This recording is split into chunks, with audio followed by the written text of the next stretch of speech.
Hello and welcome back everyone. We are going to start series of 1000 daily use English sentences with Marathi meaning. Every day we will practice 50 daily use English sentences.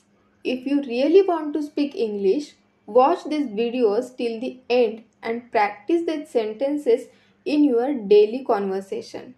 And also you can repeat that English sentences after me. So, let's get started with our first sentence. And our first sentence is कधी कधी असं होतं. Sometimes it happens. Sometimes it happens. थोडे वजन वाढवा. Gain some weight. Gain some weight. थोडे वजन कमी करा. Lose some weight. Lose some weight. सर्व काही फेकून द्या. Throw everything away. Throw everything away. फक्त त्याच्याकडे दुर्लक्ष करा. Just ignore him. Just ignore him. कोणीतरी तुम्हाला बोलवत आहे. Someone is calling you. Someone is calling you. जवळजवळ सगळे आले. Almost everyone came. Almost everyone came. वेळ सर्व काही सांगेल. Time will tell everything. Time will tell everything. वेळ सर्व काही बरे करते. Time heals everything. Time heals everything. प्रत्येक क्षण महत्त्वाचा आहे. Every single moment is matters.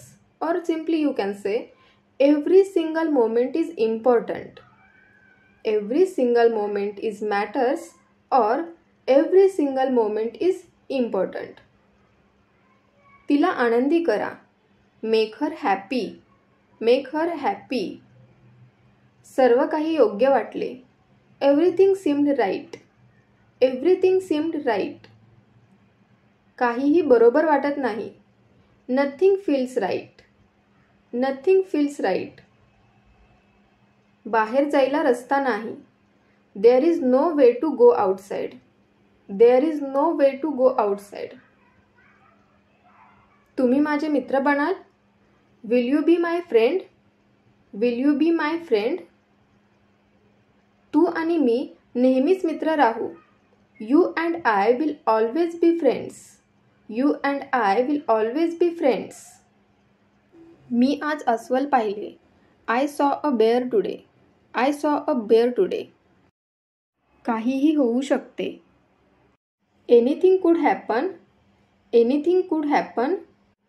सुरक्षा प्रथम येते. Safety comes first. Safety comes first. Ram त्याच्या खोलीत आहे. Ram is in his room. Ram is in his room. बाहेर ऊन आहे. It is sunny outside. It is sunny outside. तो दरवाजा उघडा आहे. That door is open.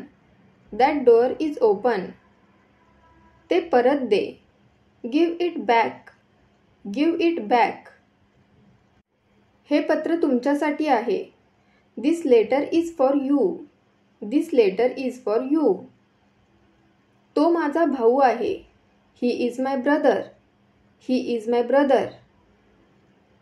आत्ता तू काय करणार आहेस?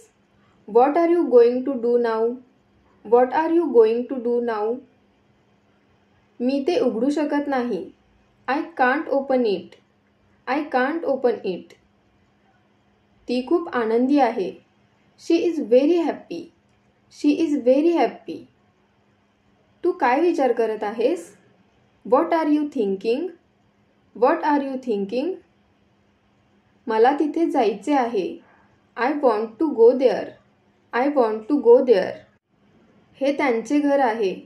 This is their house. This is their house.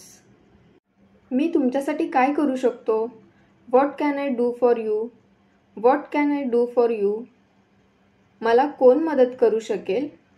Who can help me? Who can help me? मला माझा चष्मा मिळेल का? Can I get my glasses? Can I get my glasses? मी नापास झालो तर? What if I fail? What if I fail? माझ्याकडे तिचा मोबाईल आहे. I have her mobile. I have her mobile. तुम्हाला माहीत आहे का हे ठिकाण कुठे आहे? Do you know where this place is? Do you know where this place is? मी तुम्हाला हे ठिकाण शोधण्यात मदत करेन. I will help you find this place. I will help you find this place. अशा अनेक गोष्टी आहेत ज्या मला शिकायच्या आहेत. There are so many things I want to learn. There are so many things I want to learn. यापैकी कोणती चप्पल तुमची आहे? Which of these slippers is yours? Which of these slippers is yours? कृपया त्यांना हे द्या. Please give them this. Please give them this. मी आणलेली काही सफरचंद कृपया त्यांना द्या. Please give them some of the apples I brought. Please give them some of the apples I brought. तुम्ही मला काही सफरचंद देऊ शकता का? Can you give me some apples? Can you give me some apples? आज मॉलमध्ये खूप लोक आहेत. There are so many people at the mall today. There are so many people at the mall today. तुम्ही ते पाहिले का? Did you see that? Did you see that? मला हा चित्रपट बघायचा आहे. I want to watch this movie. I want to watch this movie. मी हे कसे चालू करू? How do I turn this on? How do I turn this on? हे आमचे नवीन घर आहे. This is our new home. This is our new home. तुला हे कानातले आवडतात का? Do you like these earrings? Do you like these earrings? तुला हे कानातले हवे आहेत का? Do you want these earrings? Do you want these earrings?